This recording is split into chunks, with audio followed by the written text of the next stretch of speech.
Hollywood, California, Monday, January 11th.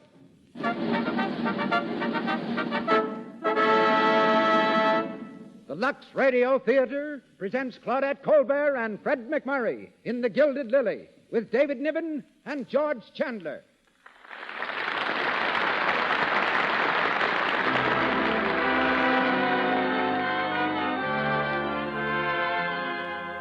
Lux presents Hollywood.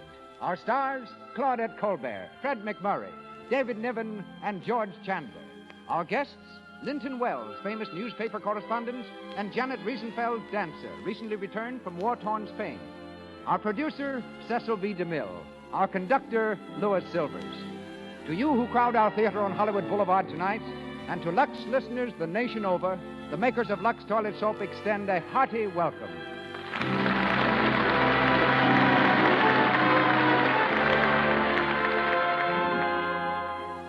Perhaps more so than anyone else, does the lovely screen star have to guard a beautiful complexion.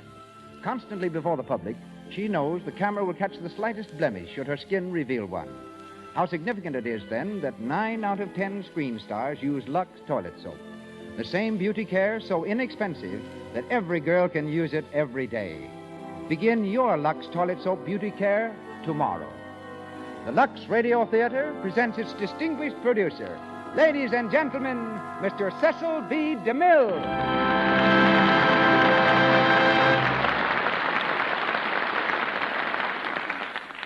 Greetings from Hollywood, ladies and gentlemen. Claudette Colbert has starred twice for me on the radio and 3 times on the screen. Highlights of our association run through my mind like sequences of film through a projector. Once I made her pass by a pair of leopards, brushing dangerously close to their fangs. But I protected her in that instance by pouring perfume on the cushions where the leopards crouched. Leopards don't care for stars if they can get perfume. Then there's the story of the centipede in Hawaii. After I had told Claudette that there was nothing in the Hawaiian jungle that could possibly harm her, she sat down to find a 6-inch centipede roosting in her chair. Jumping up, she forgot the fierce-looking insect in her fury at me. And going across the studio lot one day, I met her on the way to lunch. How would you like to play the role of the wickedest woman in the world, I asked her. I'd love it, said Claudette. So I cast her as Poppaea in The Sign of the Cross. Later, she starred for me as history's most glamorous woman, Cleopatra. And someday, I hope to star her as the bravest woman in the world, a part I have in mind for her that she knows nothing about. But Claudette is something of a star maker herself. 3 young men who have risen to prominence in the past year scored first as leading men for Miss Colbert. They are Melvin Douglas, Charles Boyer, and a frequent visitor to my set while I was shooting The Plainsman, Fred MacMurray. When Paramount cast him as Claudette's leading man in The Gilded Lily, the effect of his charm was instantaneous. Everywhere, people were suddenly talking about him. A 10-letter man in high school, Fred now gets 10,000 letters a month. But he's just as regular as the man he plays tonight. Pete, a ship news reporter. Claudette Colbert, born with the name of Lily, resumes that name for the evening. David Niven will be heard in the role of Charles Gray, and George Chandler as Eddie, a photographer. And this is the moment when we introduce them to the Lux Radio Theater audience. Ladies and gentlemen, Claudette Colbert and Fred MacMurray in a story based on the Paramount picture, The Gilded Lily.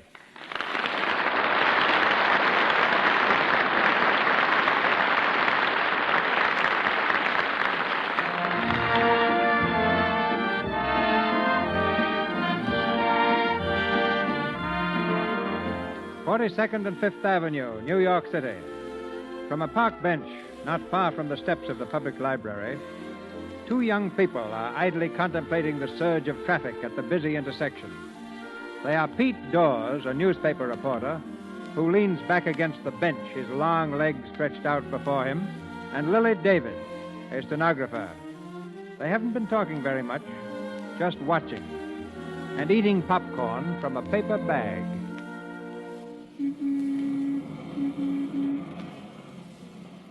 Big stuff, eh? Watching the world go by? Right, big stuff. Of course, there's different ways of watching. How you take the guy who eats peanuts? Every time he cracks a shell, he has to see that his thumb is in the right spot, and then he has to take the penis out and then throw the shells away. A guy like that can't concentrate. See what I mean? Oh, sure. But popcorn. Popcorn was made for watching the world go by. Look, I stick my hand in the bag without taking my eyes off the street. I throw the popcorn in my craw, I chew, and I'm still looking. That's what I call class. Sure, peanut eaters don't know how to live. Nah.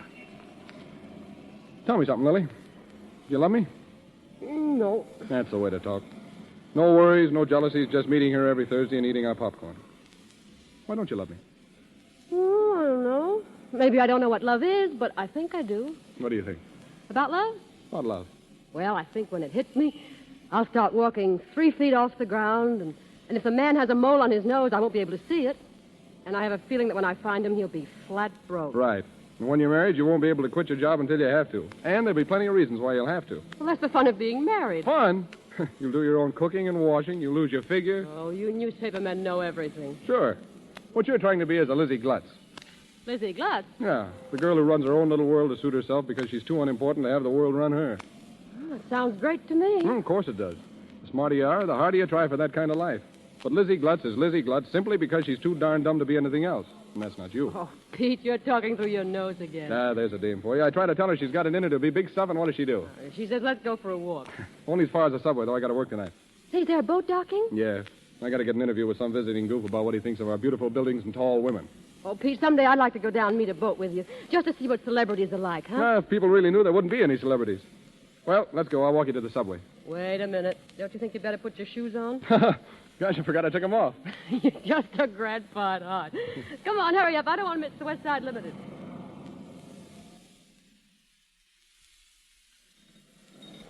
West Side train, West Side. Let 'em out, let 'em out. There's your train. See you next Thursday. Same bench. Same time. So long, Lily. Big luck to you. West Side train. Keep moving in there. Don't block the doors. All right, lady, if you're going in, go on. What do you think you're shoving? I know me job, lady. There's no more room in this car. Well, then we'll make it. Go on, go on. Stop it! Look here, you can't do that. You're practically flattening this young lady. Shut up and turn around before somebody steps in your face. Let me out of here. Go on, get in. You let her alone or I'll do a bit of pushing myself. Oh, yeah? I'd like to see you try it. I'm afraid I'll have to. Hey, Let me over here. You better get out of here, mister. Are you all right? A wise guy, huh? Going around knocking people down. Well, I'm sorry you How'd you fell like to over, but stop this in the young kitchen? lady's had difficulty, and Oh, so I fell over, huh? Maybe like you're gonna fall over. Come on, get out of here before they arrest you. Arrest me, but Come on.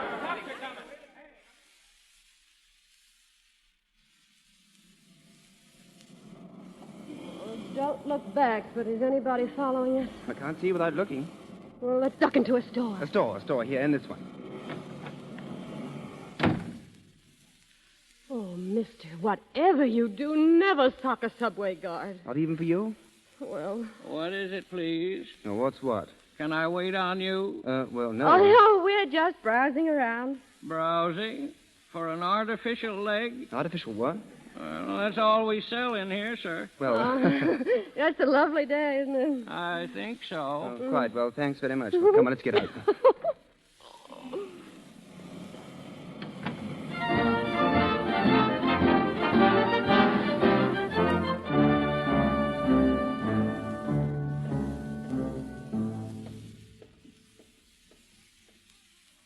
Well, here we are. Is this your house? Mine and about 20 other people. I've got the second floor front. Well, Well, did I thank you for the dinner? 3 times. Am I going to see you again? Why not? Of course, why not? Did anyone ever tell you that you talk like an Englishman? I was born in England. Ah, maybe that's why. Yes, maybe that's why. Well, I don't know what I'm talking about, do you? No, I feel as though I just come out of ether. Well, May I see you tomorrow? for what? Well, for fun? What's your name? Gray. Charles Gray. Shall I say about 2? Tomorrow's Friday. Don't you work on Friday? No. Do you work on Thursday? No. Do you work any day? No. Well, why don't you go out and look for a job tomorrow? But tomorrow I want to be with you. Well, not at 2 o'clock. I work until 5:30. Oh, I can wait. Better still, I'll meet you in the morning and take you to your office. Will you look for a job Monday? If you'll let me see you on Saturday and Sunday, too. Well, why should I care if you find a job? Of course. Why should you care? Well, good night. Thanks for stocking the guard. No trouble. But my name's Lily. Lily David. I forgot to tell you. Thank you. Good night. Good night.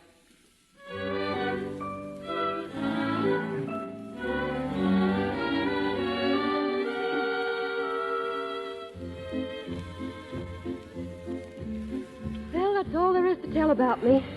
I make $20 a week. It was $35 a few years ago, but I don't mind. And I haven't many friends, and I don't mind that either. Now, do you want to dance? I'd rather just sit and talk if you don't mind. Sure. Isn't it funny? We've known each other almost a week now, and this is the first time we've let down our hair and talked seriously. What about you? Me? All I know about you is your name so far. Well, there's very little else. My life story is very dull, and I wouldn't bore you with it. Are you going to keep your promise about finding a job? Why are you so interested in a job for me? Well, it's the right way to live now, isn't it? Instead of going along from day to day, just trusting that something will come along to keep you going. That's true, I suppose. And we're going to see each other again, aren't we? So often that you'll become annoyed with me. Do you think so? No, not really. Do you want to hear a secret? About you? No, about both of us. If I were ever to become annoyed with you, it would have happened years ago. What?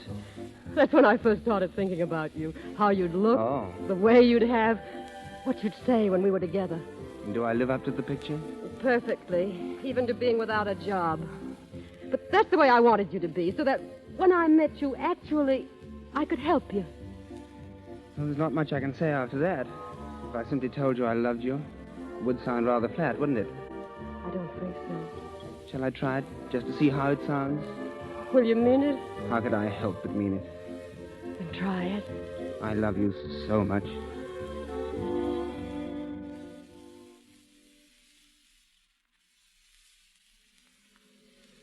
Happy? Oh, gloriously. But we shouldn't have taken a cab. We had to celebrate. Isn't every night I tell a girl that I love her? I hope not. I'll pay half the bill. All right. And what about tomorrow? Will I see you? Oh, tomorrow and the day after and the day after that and... Oh, no, wait a minute. No, tomorrow's Thursday, isn't it? Yes, why? Oh, I can't see you tomorrow night. I have a date. Oh. You don't mind, do you? It's been every Thursday for such a long time.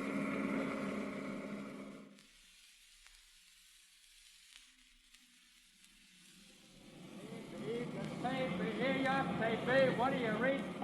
Some more popcorn, Lily? No, What's the matter? Sick? no. You know something? There's no reason why we shouldn't force the city to put a water bottle beside this bench. A man can't eat popcorn all night without drinking something. I said a man can't eat popcorn all night without drinking something.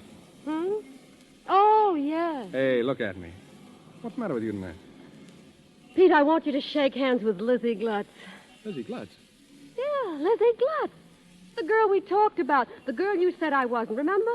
The girl who was going to meet some man who'd sweep her right off the ground, and he'd be broke, and neither of them would care, and all at once they'd be living in their own little world. Oh. So what happened, huh? Yep, just like I said it would. You see, you were wrong. Yeah. Who is he? Just a nobody, but you'd like him. Would I?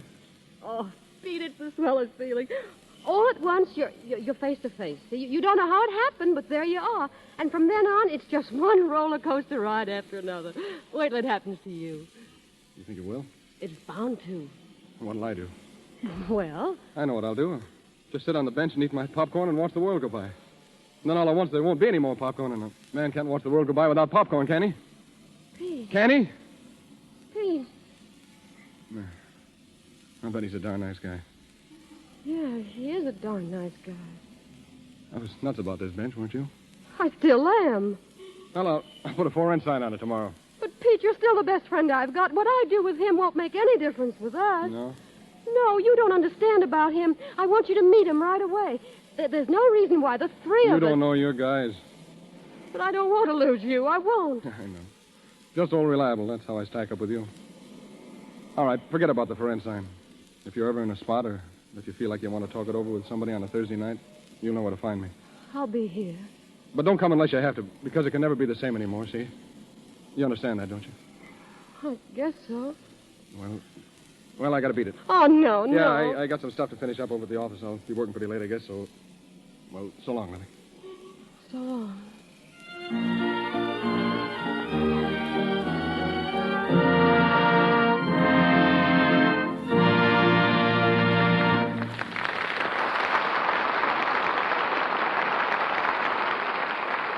In just a moment, we will continue with the Lux Radio Theater presentation of The Gilded Lily, starring Claudette Colbert and Fred MacMurray.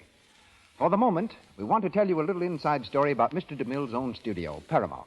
Yesterday, there was a story conference. Now, as we tune in, some of the girls are still typing away at the script.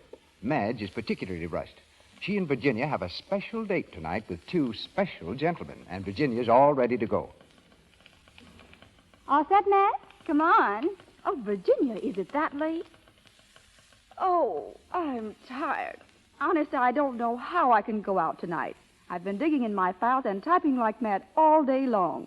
Couldn't we go tomorrow night? Oh, no. I'm tired, too, but I know what to do about it.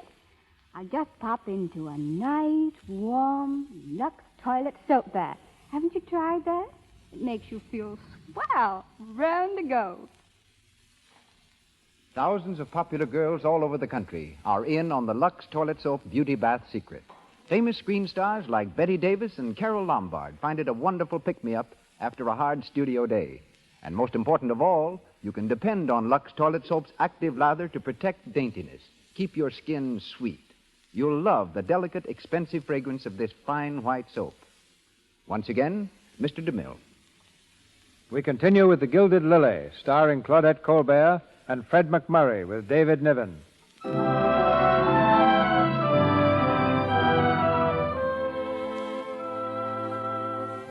A few days have passed since Lily said goodbye to the easygoing newshawk. We're in a richly furnished apartment of a Park Avenue hotel, where two men stand facing each other across a table. The older man is the Duke of Loamshire, visiting America incognito. The younger is his son, known to us as Charles Grey, known in England as Lord Granville. The Duke of Loamshire breaks a long silence. So, it's actually that serious, Charles. Yes, Father. Well, and now what? Well, first I'll have to cable Helen and ask her to break the engagement. That's going to be rather difficult. I know. And this Lily. Well, I'll simply tell her that fate takes care of idiots and supplies them well with money, and I'll take her back to England and we'll be married. And that's that. Well, Gray, why did you lie about yourself to this girl? Tell her that you were a nobody, that you had no money. I didn't. She told me that about myself. And after that, I was afraid to tell her the truth because... Because you wanted to be what she thought you were. Yes. Oh, that's human, I suppose. But you will forgive me, of course, if my mouth seems to hang open at times.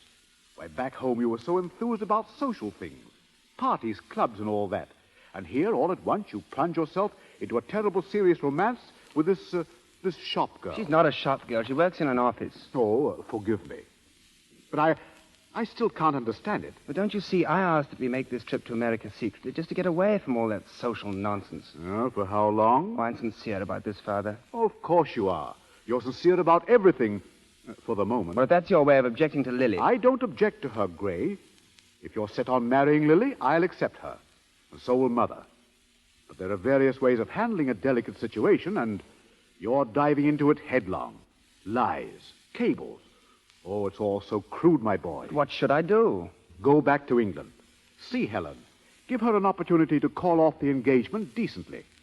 And talk to your mother, as a son should talk to her. And then, with your house in order, come back here and ask Lily to marry you.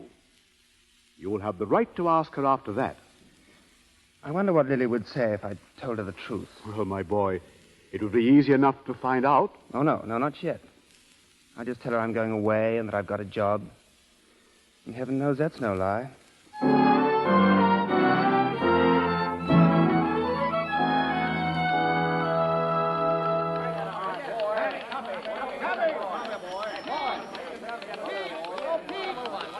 Hey, Pete. Yeah, what do you want, Eddie? The boss is looking for you. You better put your shoes on and get on in there. Okay, take it easy. Well, it sounds important. Sure, it's always important. Oh, Jack, you want to see me? Old Pete Dawes, the demon reporter. Say, why don't you wake up and notice what's going on in front of those St. Bernard eyes? What? Well, would it interest you at all on this beautiful sunshiny day to know that the Duke of Loamshire and his son have been playing around town here for 6 weeks without a line of print? Well, how'd they get here? Phony names. But where were you? We run pictures of the kid when he got engaged to some English dame. Can't you use your eyes? Well, what am I supposed to be? Secret Service operator number 13? I don't know what you're supposed to be. But while you're walking around here in a trance, we have to pay a smart little hotel bellhop $5 for the tip. Okay, where are they? They're sailing today at noon. Noon? I'll get them at the boat. Hey, wait a minute. Take these pictures and clips along so you can at least tell them from Adam. And keep your mouth shut. We're the only sheet in town that's got anything. Ha ha, you hope.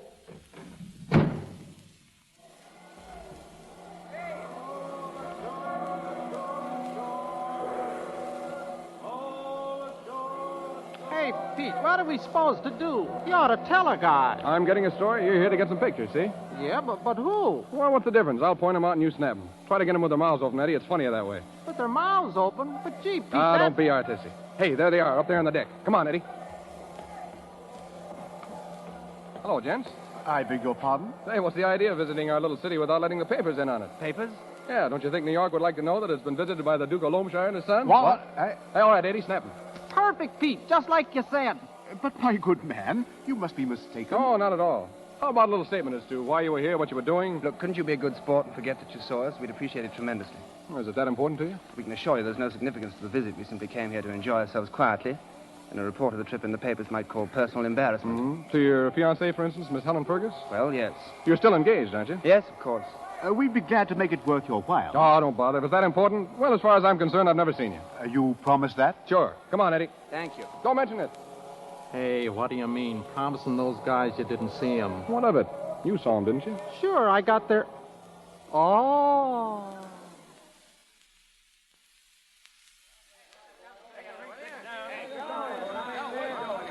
Pete Dawes speaking. Oh, hello, Mac. Yeah. I thought it was swell myself. Say, did you see that picture of Granville with his mouth open? Was that a laugh? Hey! Well, Hey, I'll call you back, Mac. What are you doing here, Lily? I've got to see you alone now. Okay, we'll find an empty office. Well? Pete, this picture in the paper. Did you do it? Sure. Why? Did you see these people? Talk to them? Of course. Why all the excitement? Why? Because Lord Granville, this man engaged to a girl in England, that's Charles Gray. Charles Gray? Yes, Charles Gray. The nobody I was telling you about. Charles Gray Granville. So that's it. That's why I got the runaround. He said he was going out of town for a couple of weeks to get a job. Pete, what did he say? What did he talk about? Oh, you just... Well, go ahead. I'm asking for it. Well, he said he'd just been fooling around in America on the quiet and that he was going back to marry that English dame. His father tried to bribe me to keep the whole thing quiet. Oh, that's swell, isn't it? Well, Lizzie Glutz did all right by herself, didn't she? He was broke, a nobody. He said he loved me. Now, what did he think I was? Oh, don't get all worked up about him. If he ever comes back here, I'll break his neck. He won't come back. All right, what are you going to do about it? What can you do? I'd like to do to him what he's done to me. Make him something to laugh at. Yeah, why not? Oh, no. When you're the sap, you're the sap. Anything you do makes you even more the sap. Well, there's a story for your paper. Lord Granville walks out on poor working girl. Can't you see the headlines? Yeah, I can see the headlines.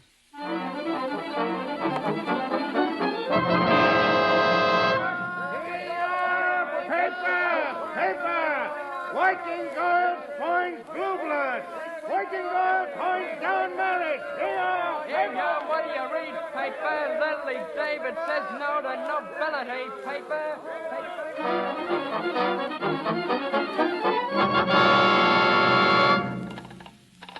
Hello? Hello? Listen, I want to speak to Pete Dawes. It's Miss David calling. Lily David. What? He is so in. You tell that big gorilla if he doesn't speak to me. Hello? Hello? Oh.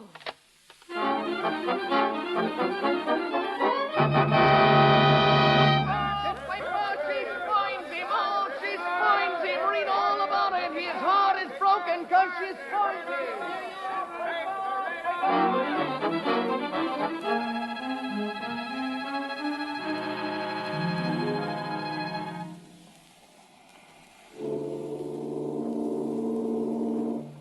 The poor little office girl discarded the love of Lord Charles in unshaken belief that romance would eventually be hers.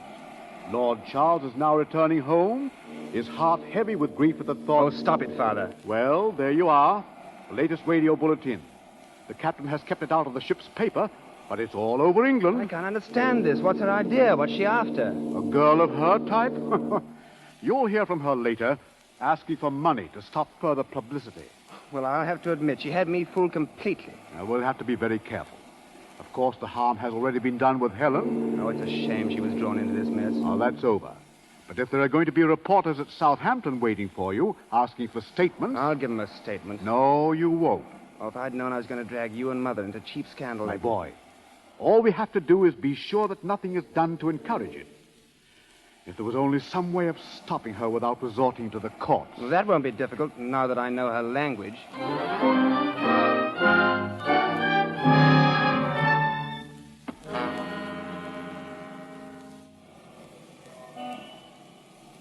Oh, hello, Lily. I thought maybe I'd find you here. Did you? I've been waiting an hour and a half. Sit down. Yeah, thanks. The popcorn? Aren't you going to take off your shoes? I don't know. I may not be staying very long. All right. Why? Why what? You know what. Why did you print those fake stories? Oh, that. Go ahead. Okay. I did it because I love you, and that guy Gray hurt you. And nobody's going to hurt you while I'm around and get away with it. That's what I thought. Oh, you old windmill. Well, at least nobody will ever walk out on you again. You're somebody now. Yeah, somebody is right. People pointing at me in the subway, on the street, photographers trying to break into my house. Sure, you're a celebrity now. One of those peculiar people made strangely important by ordinary newspaper print. Strangely important. A busted romance, no job. You lost your job? I didn't lose it, I quit. What for? I got tired of answering questions. And look at this. What's that, a cablegram? Read it. How much would it cost for a poor little working girl to forget she ever met me? Charles Gray. Well, there's a sweet boyfriend for you. Yep, sweet and to the point. Well, if he wants to be forgotten, here's the one who can do it. That's the stuff. Pete, you're a smart fellow. What do poor little working girls usually do next? Well, they usually drown themselves one way or the other. I'll take the other. Let's go.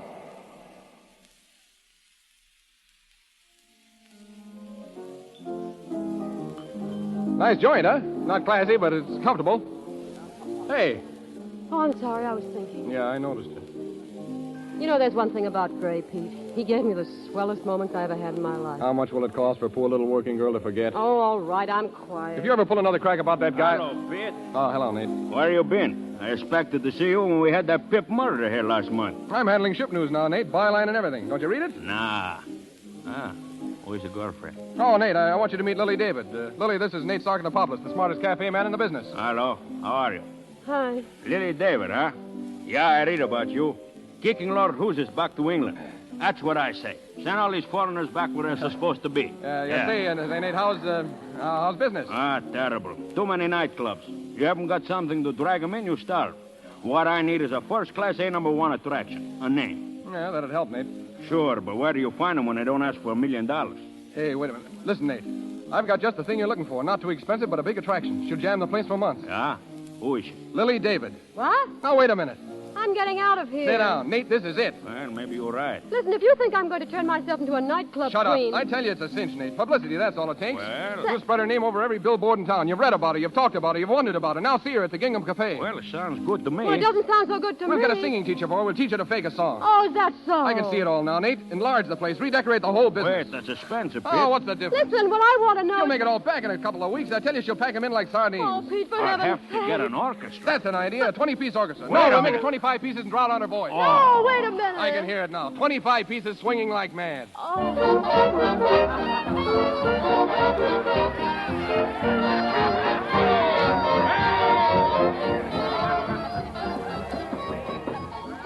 Who's there? Pete. Oh, go jump in the lake. Hello.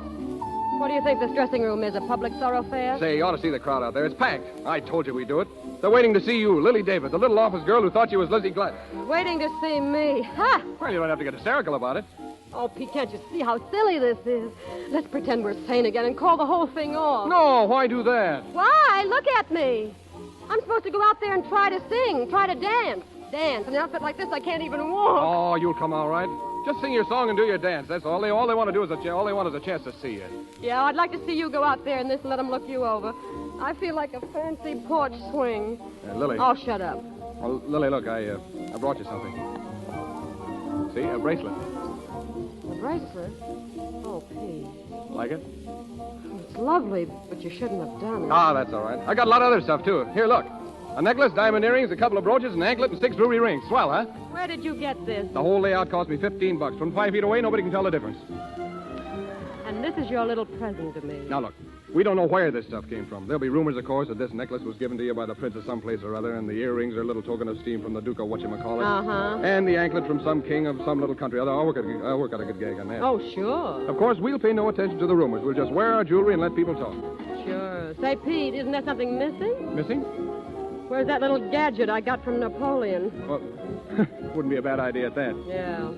But don't worry, I'll have your name in headlines every day. Lily David, the famous Knoll girl, the glamour girl. I'll have you ditching everybody from a count to a Raja. Oh, could you by any chance be living my life for me? Miss David, they're waiting. Ah, she's coming. Ready, Lily? Oh, I suppose so. Oh, come on, buck up. You know, just to show me that everything's all right. Oh, Pete, you're such a fool. I don't know whether to kiss you or kick you. Well, a kiss would be easy to take, but I guess the kick would be easy to give. Oh, Pete. Atta girl. Oh, and say, Lily, that first little bracelet I gave you, it's personal, for me. It's on the level. No kidding? No kidding. Now go out there and murder him. Murder them? Do you realize you're talking to the corpse?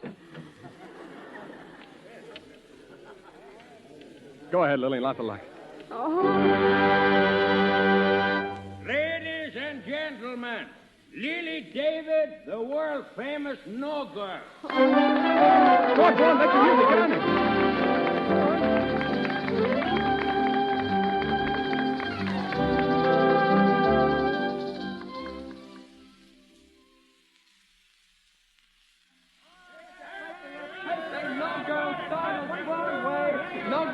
Here you are! No girl refuses key to city! Read on! No girl says no to Raja Punjapur! No girl first!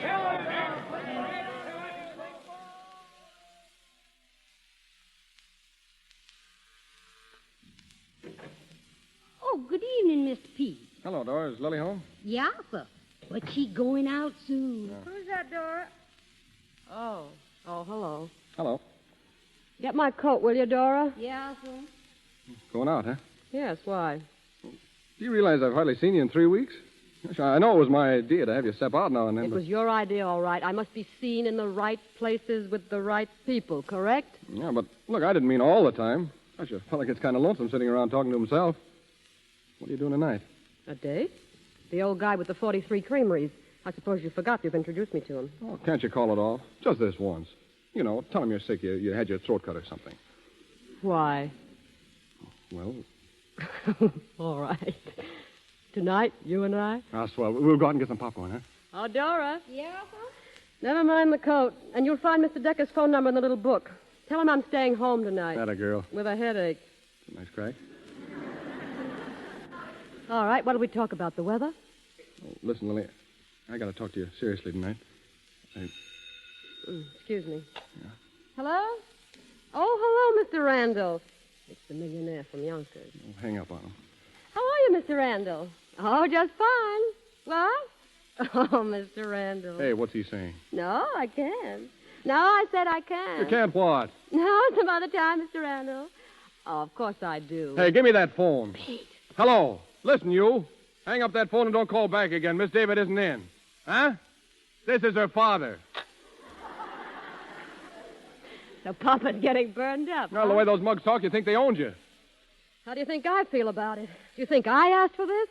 No time for myself, working most of the night, reporters hounding me all the time, people expecting me to do something crazy every time I step outside. Gosh, why haven't you thought of having me pushed over Niagara Falls in a kiddie car? Well, let's drop the whole thing. It was my idea, and I'm admitting it's wrong. We could go away to the mountains, maybe, where you could get some rest, and then maybe we could... Oh, Lily, I know I'm just a mug, no class, not even a crease in my pants, but... Do you know what I'm trying to say? I think so. Well, how do you feel about it? Oh, Pete, I'd marry you in a minute if it would make either of us any happier.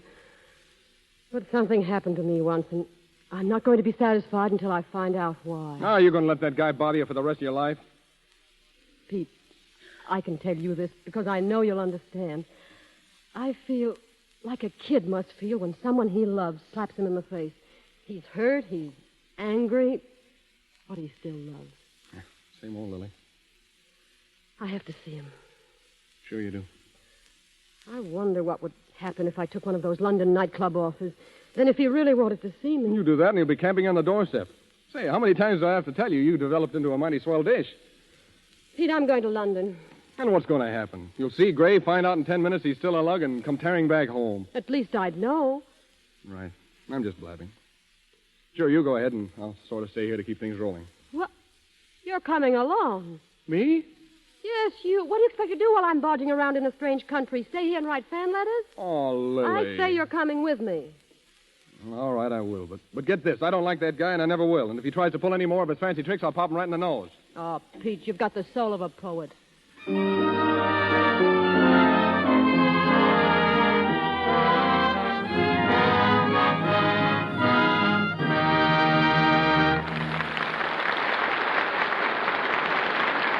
Pause for station identification. This is the Columbia Broadcasting System. KNX, Los Angeles, the voice of Hollywood.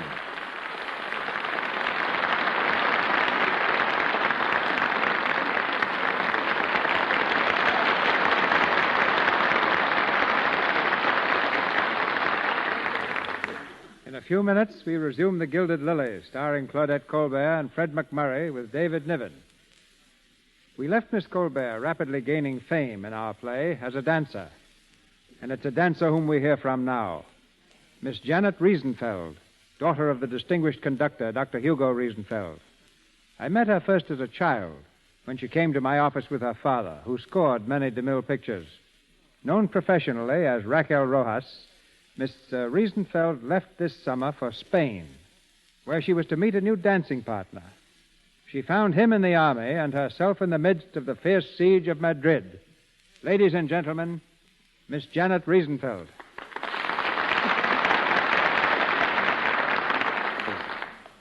Thank you, Mr. DeMille. Yes, I went to Spain to dance and learned all sorts of new steps, dodging bombs and bullets. With fighting going on, Janet, how were you able to enter Madrid? I met a newspaper correspondent who had a passport, but no knowledge of Spanish. So I got through posing as his assistant. Once there, I stayed, thinking the rebellion would be over in a few days. When I changed my mind, I couldn't leave. After 6 terrifying weeks, the American embassy left Madrid for Valencia on Thanksgiving Day, and I went along. Did you see much actual fighting?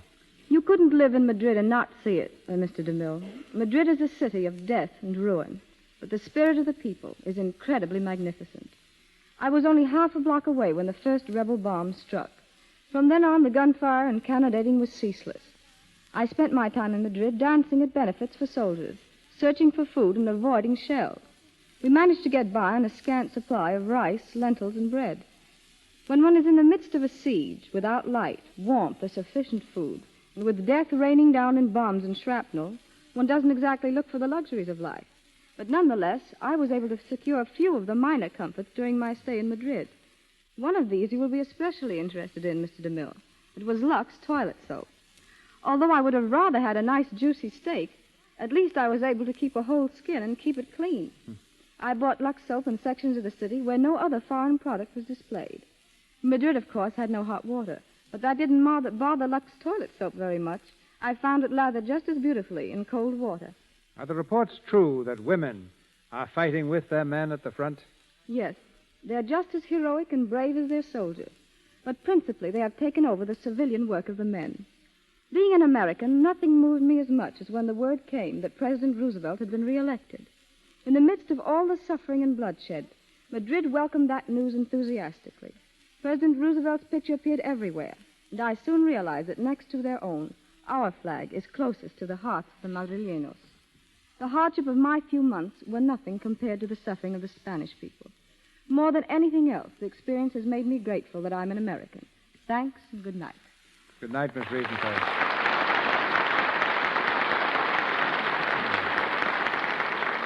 Once again, Claudette Colbert, Fred MacMurray, and David Niven in the Gilded Lily.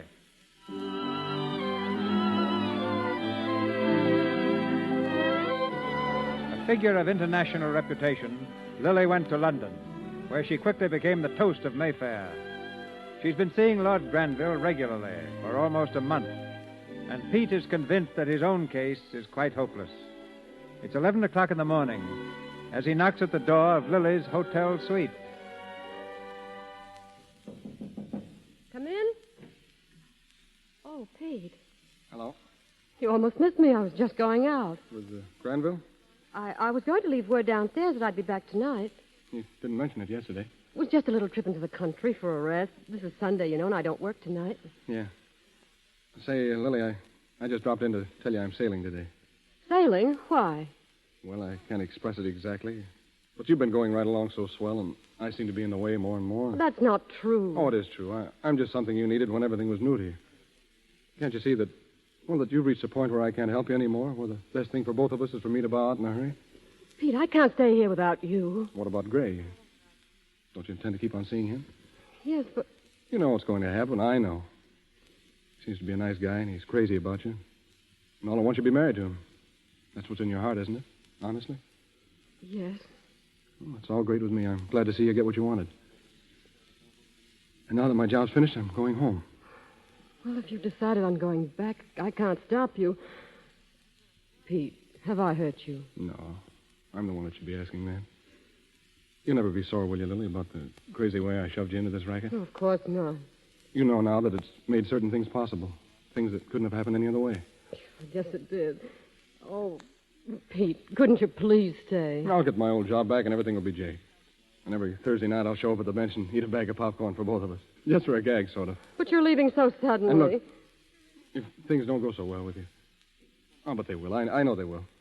Goodbye, Lily. Pete. So long.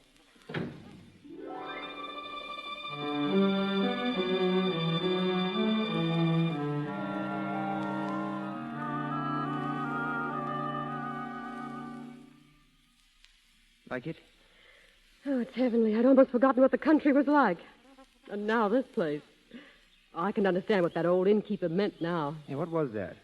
Didn't you hear him? Oh, yeah, something about this being the very place where his wife said she'd marry him. That was it, wasn't it? Yes, 30 years ago, right here. He's a queer old bird. He must be very funny, really. Oh, I'd love to have seen them. Hugo and Lizzie Glutz. Glutz? Who told you that was her name? It had to be. I'll bet she sat right here where I'm sitting. And Hugo stood up, of course, because he had on his Sunday pants. It's rather pathetic, isn't it? Look, there he is now with his broom and the drudgery that he hates. And that little girl aging into a bitter old woman. I don't feel that way about them. You have everything that matters when you're just Hugo and Lizzie Glutz. Two happy nobodies. You wouldn't be able to stand that sort of existence for long. It's what I've wanted all my life. Great. What possible pleasure is there in parading ourselves before a crowd as though we're trying to let the whole world see that we're actually in love? Well, is it so terrible that I'm proud of you? Lily, do you realize what's happened to you? You're known all over the world. Men everywhere have talked about you and wanted you. Now all those people that laughed at me when they thought I'd lost you. Now they're going to see that you belong to me, that you always did belong to me. Gray. Yes, what is it, Lily? Oh, nothing.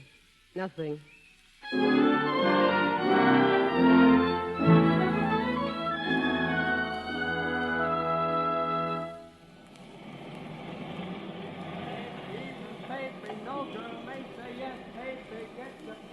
Hey, buddy. Yeah? This bench private? No, sit down. Thanks. Can you spare a cigarette, buddy? Yeah, here you are. Thanks. Ah. What's the matter? It ain't my brand. That's too bad. Yeah, but it'll do. That's the worst of being broke. You can never get your own brand. No girl may say yes. No girl may say yes. No girl may say yes. Boy, that gal come up from nowheres. I wonder how much dough the Englishman's got. She doesn't care. No? How do you figure? Oh, it's just my guess. Well, maybe so, but a couple of $1 million would come in handy for a cold winter. $2 million or 2 cents. Doesn't make any difference to that girl. She's got an idea in the back of her head about what the perfect life should be. And she's not going to stop hunting until she finds it. Yeah? I suppose you got all this straight from her. You're darn right. And she was sitting right here on this bench. Yeah? Yeah. Say, you ain't Napoleon, are you? No. Are you? Me? No, I ain't. I think I'll be going. Hey, wait a minute. How do you mail a bag of popcorn? I don't know. Ask your keeper.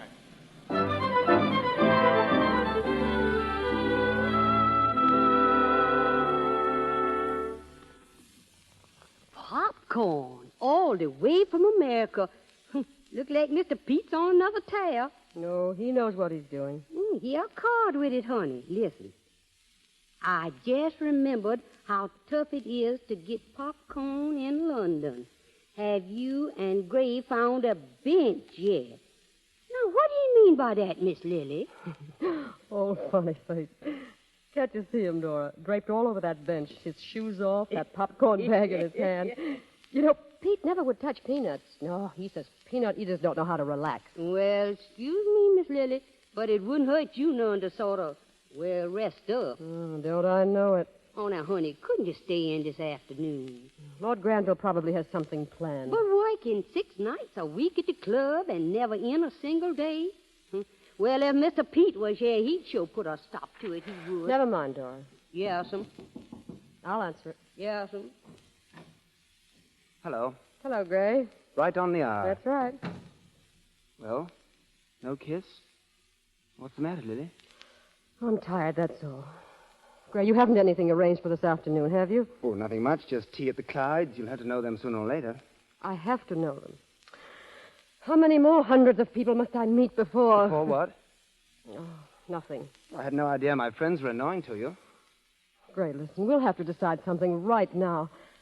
I came to England because I loved you, and because I thought that you still loved me. But something's wrong. Something... Have you ever forgiven me for what happened in America? I told you I was as much to blame as you. Then why can't we be satisfied with each other? Why do you insist that we spend day and night putting ourselves on display? Is that the only thrill you get out of being with me? Oh, I've been selfish, I know, but why don't you take a week from the nightclub? It could be arranged. And you remember that little inn, Hugo's? We could spend the week there. A week at the inn? Then what? Well, Back to London as though we had never been away, is that it? Well, Lily, you make it sound so...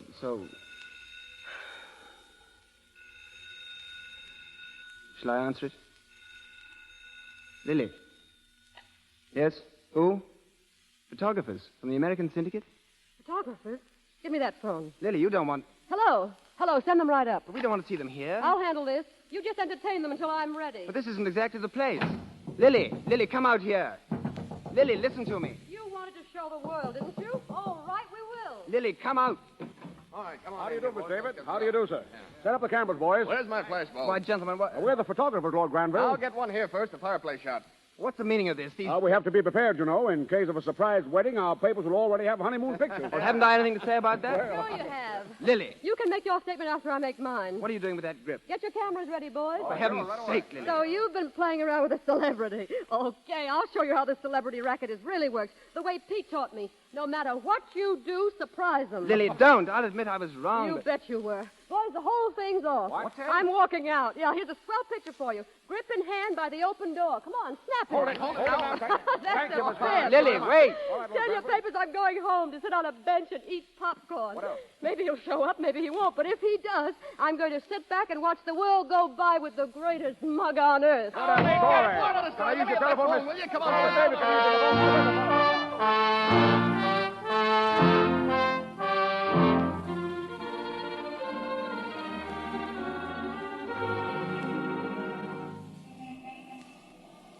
Are you sure you didn't see a man here? He'd be waiting right at this bench. Listen, lady. I seen lots of men here. Right up there's the public library. Men go in and out all the day and half the night. I can't remember all of them. Now go in. Let me sleep. Listen, he's tall, see? About that high with big feet and a bag of popcorn. Oh, now try to think. You know, there's something funny about this bench. It's haunted by crackpots. Now go away. No, I won't. I've got as much right here as you. What time is it, do you know? I said, what time is it? Hello, Lily. Oh, Pete. I tried to catch you at the boat, but I missed it. Oh. Gee, you're looking swell. Oh, Pete, I'm so glad to see you. If you ever get away from me again. Say, what goes on here? Oh, I don't know. All the way across the Atlantic, and I find that on our bench. Oh, I know him. What? Hey, you, wake up. You remember me? Oh, yeah. I want you to meet the girlfriend, Lily David. Lily Dave. Oh, let me out of here. Let me out of here. Well, I got some popcorn. So I see. Want to sit down? All right. Have some, Lily? Thanks. You know, this is what I call living. Yes, sir, just sitting tight and watching the world go by. Is that all? Oh, what else is there? Can't you guess? Yeah, but I'm afraid to say it. Oh, Pete, you old mug. Take off your shoes and kiss me.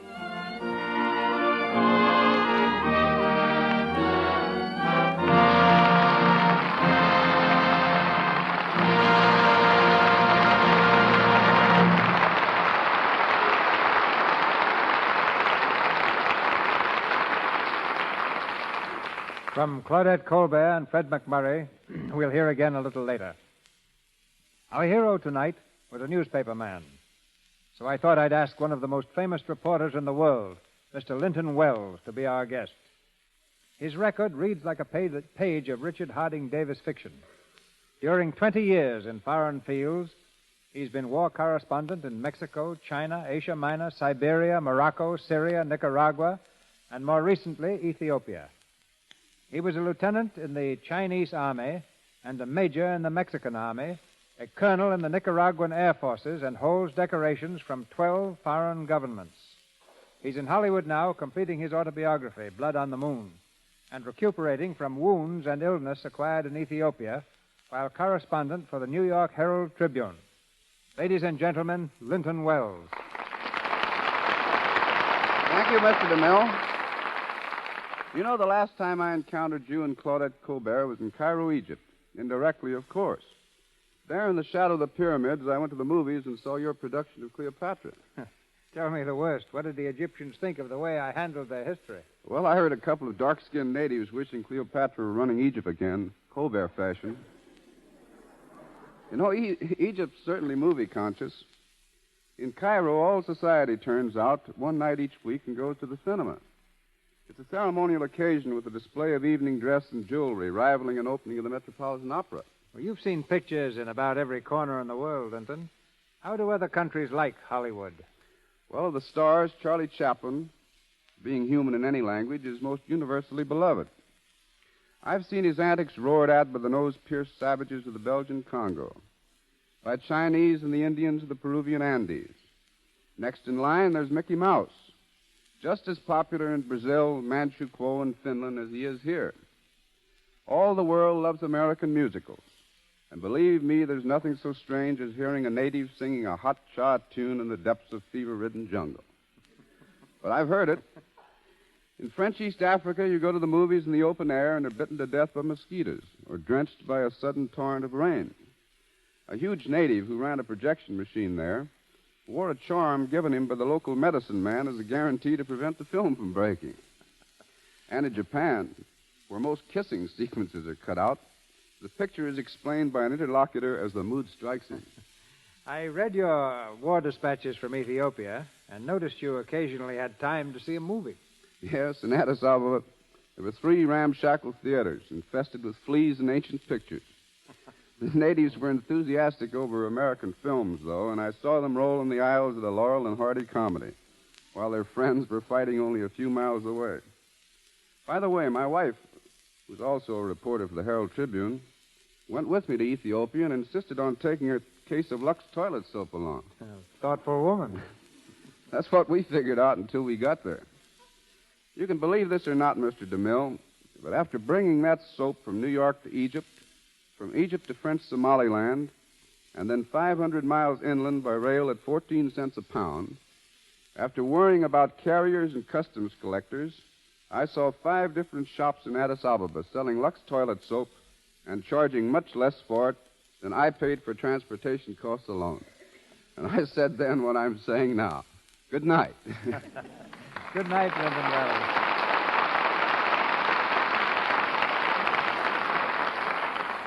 Since starring on the Lux Radio Theater last summer, Claudette Colbert has observed her first wedding anniversary with Dr. Joel Pressman, established a lovely new home in Brentwood, and made what will undoubtedly prove another hit film, Maid of Salem. Fred MacMurray, not to be outdone, has completed Champagne Waltz, is co-starring in Maid of Salem, and has taken to himself a wife. But from this point on, they'll have to report for themselves. Ladies and gentlemen, Claudette Colbert and Fred MacMurray.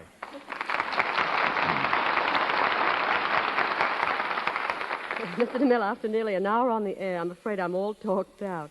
However, I do want to thank you again for the top productions you give us every Monday night. And before I go, just a word of praise for the product responsible for this program. I could say many fine things about it, but the best indication of what I think of Lux toilet soap is the fact that I've used nothing else for years. All right, Fred, your turn. Oh, thanks, Claudette. I had hopes of being neatly left out of this, Mr. DeMille. You and Claudette know me well enough to realize that I'm not one to get up in front of the microphone and make clever speeches. Well, then don't say anything. Oh, thanks. That suits me fine. Just a minute. Don't go either. I've heard a lot of music coming from the sets of your two pictures, Maid of Salem and Champagne Waltz. Since you'd rather not talk, suppose you sing. I thought you were a friend of mine. Well, since I'm on the spot, I'll try a chorus of a tune from the picture Champagne Waltz. The name of it is called When Is a Kiss Not a Kiss?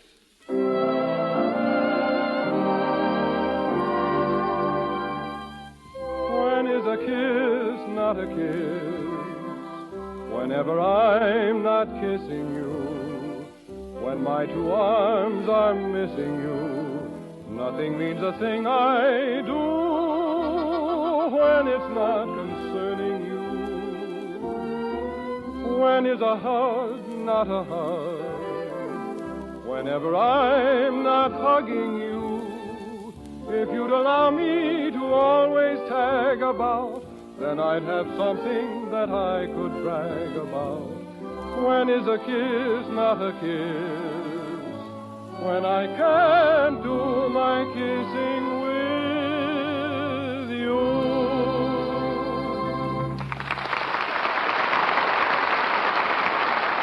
Thank you, Fred. Thank you.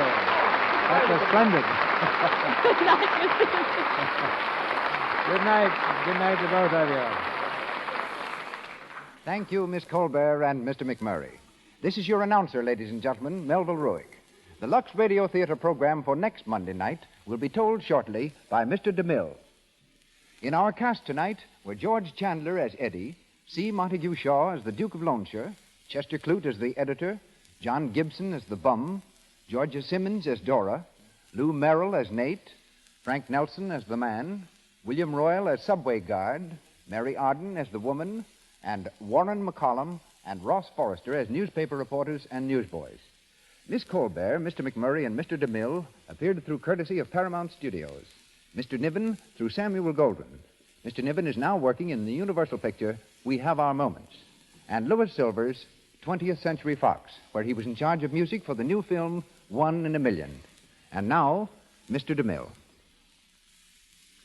To the Lux Radio Theater, next Monday night, comes one of the most accomplished actors the screen has won from the stage, Edward G. Robinson. With him, Beverly Roberts and Paul Guilfoyle. Recently returned to Hollywood from abroad, Mr. Robinson stars for us as Warden Brady in Martin Flavin's tense melodrama, Criminal Code.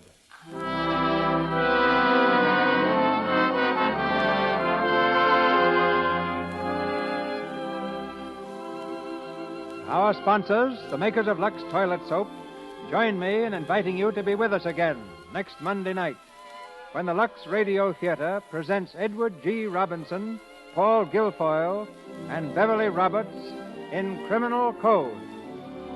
This is Cecil B. DeMille saying good night to you from Hollywood.